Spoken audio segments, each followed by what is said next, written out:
उनको तो भारत सरकार अब परमिशन ही नहीं देती ना, पहले भी परमिशन नहीं दे रही थी आने के लिए, बिल्कुल परमिशन नहीं देगी।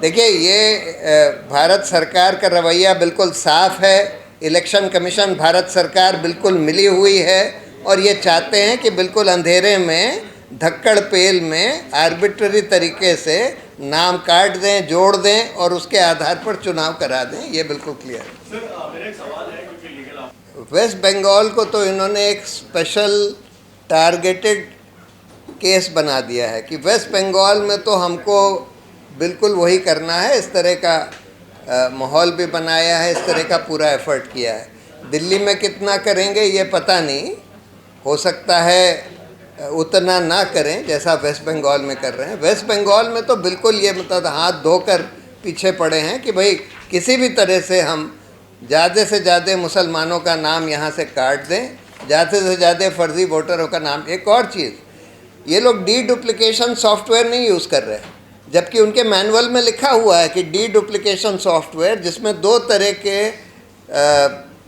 डुप्लीकेट नाम देखे जाते हैं। एक तो फोटोग्राफिक डुप्लीकेट्स, जैसे राहुल गांधी ने दिखाया एक ही फ़ोटो 200 लोगों के नाम से है, 200। दूसरा डेमोग्राफिक सिमिलैरिटी, यानी कि नाम वही है, फादर का नाम वही है, एड्रेस वही है, तो ऑब्वियसली दोनों डुप्लीकेट्स हैं। लेकिन ये कहते हैं कि नहीं, हम डी डुप्लीकेशन सॉफ्टवेयर नहीं यूज़ करेंगे, यानी कि फ़र्ज़ी नाम भी आएंगे, फ़र्ज़ी नाम आ गए हैं, खूब सारे फ़र्ज़ी नाम आ गए हैं, धक्कड़ पेल में जेन्युइन नाम काटे जाएंगे, और अब वेस्ट बंगाल में हम देख रहे हैं बिल्कुल टारगेटेड तरीके से काटे जा रहे हैं। अब एसआईआर के बाद पहले हम दूसरे स्टेट्स में भी देखे थे, बिहार में भी एसआईआर से हम सारे लोग वाकिफ़ हो गए थे कि क्या हो सकता है, लेकिन बंगाल में आते आते वो और ही बदतर होते गया। एक सरकारी प्रोजेक्ट जो बिहार में शुरू हुआ था और लाखों के तादाद में जहां वहां पे वोटर गायब हो गए थे, उसके बाद हमें लगा था कि बंगाल या दूसरे स्टेट में आके वहां पे कुछ इम्प्रूवमेंट होंगे, लोग बिहार की गलतियों से सीखेंगे। लेकिन जब मकसद ही होता है वोटर्स को हटाना, जब मकसद ही होता है देश के नागरिकों को गायब कर देना, तब वो इम्प्रूव नहीं हो सकता है, वो सिर्फ बदतर ही हो सकता है। और वही हमने बंगाल की अनुभव में भी देखा। बंगाल में जो एसआईआर अभी हुआ है, काफ़ी महीने से ये सिलसिला चल रहा है कि करोड़ों के तादाद में, लाखों नहीं करोड़ के तादाद में लोग गायब हो गए, वोटर लिस्ट से गायब हो गए।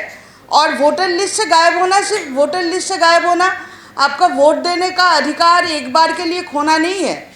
जैसे कोर्ट हम लोगों को बता रहा है, थोड़ा सलाह दे रहे हैं कि इसी बार तो वोटर लिस्ट से नाम गायब हुआ है, ठीक है आप लोग पेशेंट रहिए। लेकिन हमें पता है कि वोटर लिस्ट से एक बार नाम गायब हो जाना पूरी तरीके से आपके नागरिकता पे सवाल निशान हो जाता है।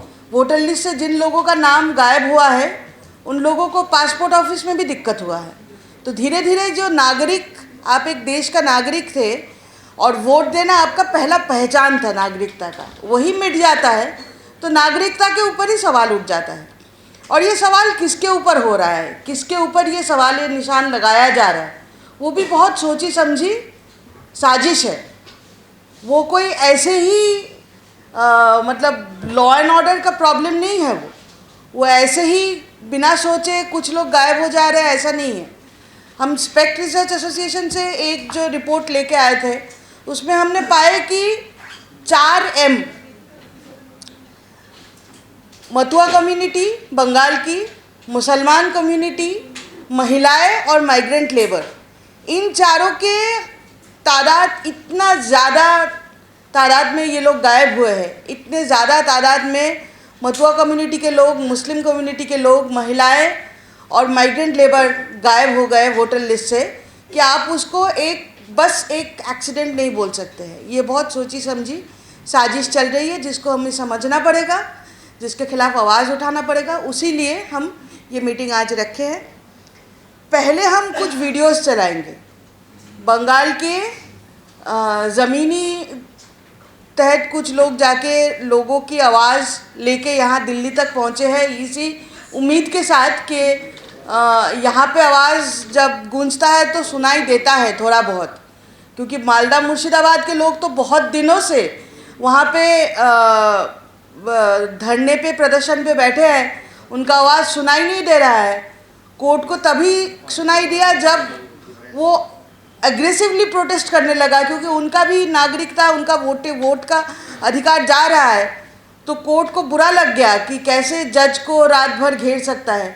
लोगों की गुस्सा समझने की कोई उम्मीद तो कोर्ट से नहीं है।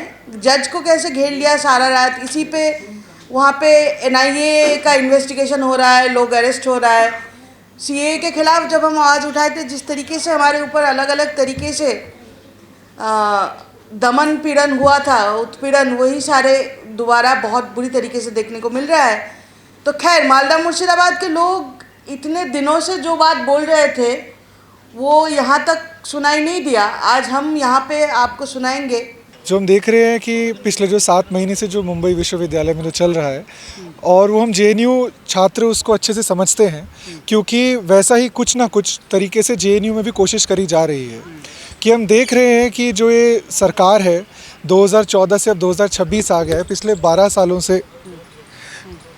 सालों से सरकार का पुरजोर कोशिश रहा है कि तमाम मार्जिनलाइज सेक्शन से आने वाले लोग, तमाम गरीब समाज से आने वाले लोग जो हैं, उनको कैंपसेस से दूर रखा जाए, कि जो एजुकेशन है वो सिर्फ कुछ ही सेक्शंस की जागीर बनाई जाए, और जो वहाँ पे जो स्टूडेंट्स हैं उनका सिर्फ इस तरीके से बनाया जाए कि क्रिटिकल थिंकिंग ख़त्म करी जाए, डाइवर्सिटी को ख़त्म किया जाए, लोकतंत्र को ख़त्म किया जाए, और सिर्फ ऐसे स्टूडेंट बनाए जाए जो बाहर जाके आपके लिए बिना सोचे, बिना आपसे सवाल किए आपके लिए काम करें और आपके सामने नतमस्तक हो जाएं।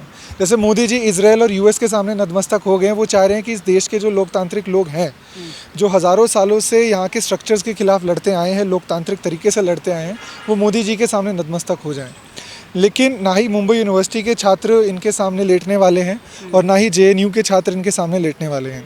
तो हमारी यही कोशिश रहेगी कि मुंबई विश्वविद्यालय में जो ये पिछले कई महीनों से जो दमन चल रहा है सरकार का, उसके खिलाफ JNU से भी बहुत पुरजोर तरीके से आवाज़ उठाई जाए। सॉलिडारिटी के लिए आज हम आए हैं, और इस जो मोदी का जो नेक्सस है, जो मुंबई यूनिवर्सिटी हो, चाहे HCU हो, चाहे DU हो, चाहे JNU हो, चाहे जामिया हो, चाहे अलीगढ़ हो, हर जगह पूरे देश के विश्वविद्यालयों में जो अत्याचार कर रहे हैं, जो अटैक कर रहे हैं, उसको हम रेजिस्ट करेंगे।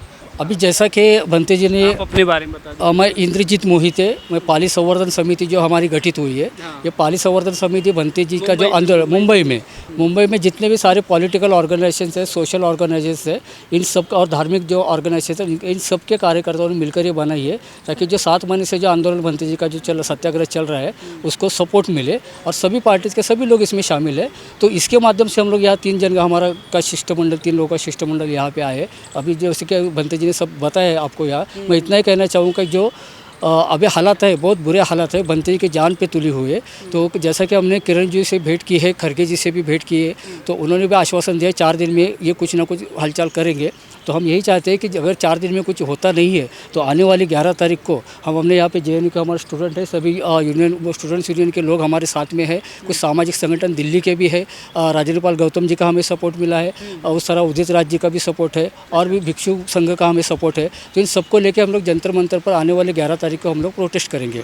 हालांकि 11 तारीख को 11 अप्रैल को ही, तो अगर उससे पहले कुछ चीज़ें होती तो बेशक हम लोग इसको टालने की कोशिश करेंगे, लेकिन 7 महीने से जो यूनिवर्सिटी प्रशासन जो है डिमांड मानता है बिल्कुल, तो अभी तो उनको मानना ही पड़ेगा, लेकिन वो हमारा अंत ना देखे, क्योंकि मुंबई यूनिवर्सिटी पर भी हमारे जो वहाँ के जो लोग हैं वो भी प्रोटेस्ट करने वाले हैं। लेकिन अभी इनको समझ में नहीं आ रहा, तो हम ये इसको वर्ल्ड वाइड ये मुद्दा लेके जाना चाहते हैं, पूरे देश भर में पहुँचाना चाहते हैं। इसलिए जंतर मंतर पर अगर होगा तो सेंट्रल गवर्नमेंट भी जाग जाएगी, और ये रिलेटेड मामला जो है वो सेंट्रल गवर्नमेंट से ही है। तो हम लोग 11 तारीख को यहाँ पे आह्वान करते हैं सभी लोगों को, इसमें ये प्रोटेस्ट में आप शामिल हो जाओ, और जल्द से जल्द यूनिवर्सिटी हमारे बंते जी को न्याय दिला दे, हमारी मांगों पर अपना विचार रखे और इसको तत्काल मंजूर करें।